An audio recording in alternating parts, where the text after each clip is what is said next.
հաղթանակ կտանի։ Հաջորդ հարցը Էմման 2026 թվականի խորհրդարանական ընտրությունների նախապատրաստական աշխատանքները արդեն կարծես տեսնում եք ինչպես են տարվում, կան մարդիկ հստակ, ովքեր ձեզ հետ ճանապարհ չեն կարող անցնել, ունեք այդպիսի կանոն, որ պետք է մինչ ցուցակում ընդգրկելը բարեվարկության քննություն անցկացնեք եւ զտեք ցուցակը։ Գիտեք, որ ասում եք ինձ հետ, ընդհանրապես ուզում եմ բոլորիս հիշեցնել, որ ես եւ մյուսները իմ անձով չի պայմանավորված մեր քաղաքական գործունեությունը։ Քաղաքացիական պայմանագիր կուսակցությունը ժողովրդավարական կուսակցություն է, որի իրականացրած ընտրական process-ները տեղի ունենում բաց, թափանցիկ,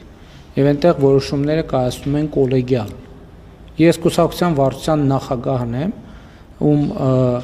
նաև կանոնադրության սահմանված դեպքերում եւ կարգով, որի ձայնը ունի վճռորոշ նշանակություն։ Բայց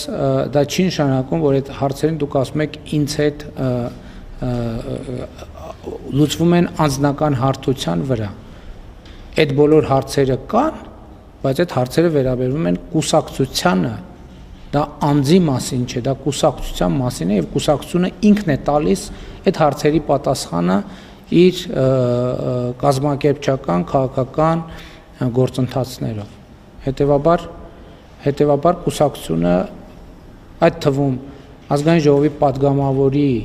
առաջադրված տեխնացուների գրանցման գործընթացում կտա այդ հարցի պատասխան։ Հետևաբար ովքեր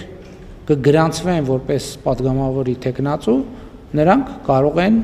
եւ մենք էլ, որովհետեւ ես էլ եմ падգամավորի տեխնացուի միջալոց նույն տրամաբանության մեջ այդ ցուցակում ընդգրկվելու եւ հավակնում եմ նաեւ լինել վարչապետի տեխնացու եւ այդ որոշումներով արդյունքներով բոլորի համար թափանցիկ կլինի թե ինչ, բայց ելի եմ ասում առանցքը process-ի անձը չի առանցքը process-ի կուսակցությունն է եւ շատ կարեւոր է որ գաղափարախոսությունն է որտեղ կուսակցությունը առանց գաղափարախոսության այլ բան է, կուսակցությունը եւ գաղափարախոսությունը բոլորովին այլ բան։ Գրանցման եւ ցուցակի ձևավորման